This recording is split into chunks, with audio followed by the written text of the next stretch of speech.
This is Alfonso Todd with the GSS, the Grown, Sexy, and Sober, and 5 Minutes of Flavor. Today we're at the Metropolitan Community Church of Lehigh Valley with Pastor Beth and Leslie. I really appreciate you all talking to us today. No problem. So today we wanted to find out more about the GLBT, or is that correct? Yeah. Okay, and how it is in the Lehigh Valley. Pastor Beth, could you tell us a little bit about the church and its outreach? Sure, sure. Metropolitan Community Church was founded in 1984, and it was founded to be a place where gay, lesbian, bisexual, transgender people could worship and not have to hide themselves, could worship openly as they are, and MCC. The denomination was founded back in 1968 in West Hollywood, California, and it was founded to, again, that GLBT people are gifted by God, created by God as they are, and have spiritual gifts to share with the world. And so we were actually a mission church of Philadelphia's MCC. Oh, okay. Yeah. And we moved here to this north side of Allentown last year. We have this space, we're renting this space in the Silkworks building for 5 years. We have a 5-year lease, and so it's great to be here. It's great space. We're happy to be here. And Leslie, Yes. okay, now you're a member of the GLBT.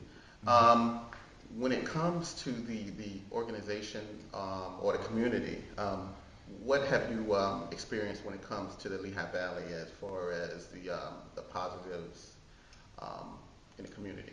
Well, I've seen, a lot of positives in Lehigh Valley, but there's also, we have had our struggles and our little speed bumps per se. Okay. But I've pretty much seen, as a community, we're pretty much unified. Okay.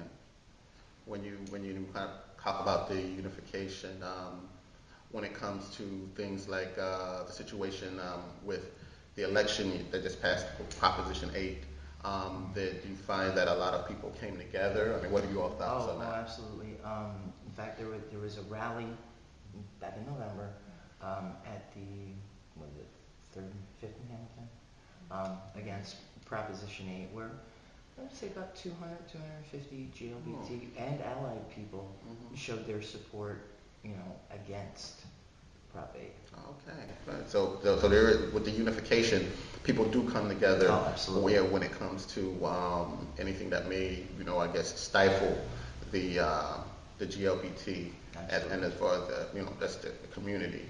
Now tell me, Pastor Beth, when it comes to your church or the outreach, have you found any type of difference when it comes to dealing with the people of Allentown when you're reaching out on a spiritual level in your congregation?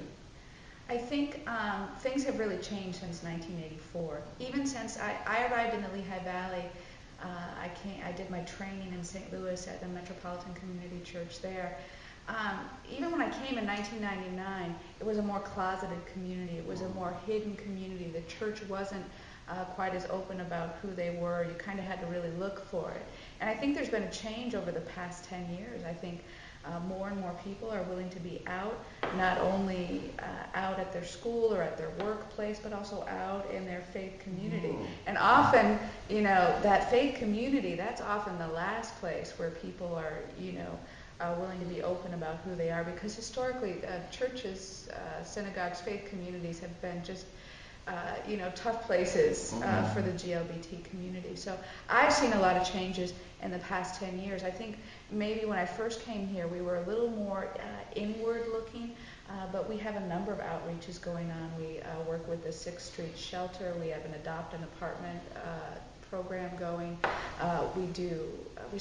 We did something this past September called Free Market, where we gave away fresh fruits and vegetables right in front of the church. And so I think it's been we've taken steps, in terms of reaching out and being who we are, and not being ashamed of who we are. That's great. So, yeah. And Leslie, when you being out in the community, What are some of the obstacles that you can foresee, like that you see now in the future that you see to overcome? Well, the only obstacle I think we need to overcome is the ignorance and the stigmas that people still hold towards the GLBT community. Some people, it's not nothing new, but like Pastor Beth said, uh, we're closeted, and now that we're coming, out a little bit more and more,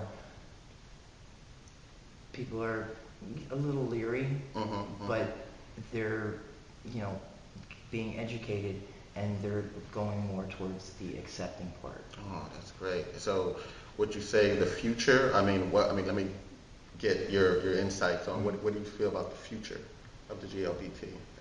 I feel really positive. Like, for instance, our music director is 24, and he's been out of the closet since he was like 14 or 15. I mean, I didn't come out until my mid-20s. I mean, I see this next generation. They're not hesitating, and it's great to see they're coming out in junior high, high school. They're being open about who they are, and I'm thrilled. I think this next generation coming up is going to lead the way in a lot of ways. Yeah. And you can add to that. What do you feel about that? Well, I was a facilitator for a youth group called Haven, which is a GLBT youth group, and I've seen more and more young people coming out, not being afraid to express who and what they are, and like Pastor Beth said, this next coming generation is going to knock their socks off. All right. Well, hey, I appreciate you all allowing us to come in today. Again, I want to thank you. Thank you. All right, thank you, Leslie. And this is Alfonso Todd with the GSS, Grown, Sexy, and Sober, and 5 Minutes of Flavor, saying we appreciate you watching us, and we'll see you next month.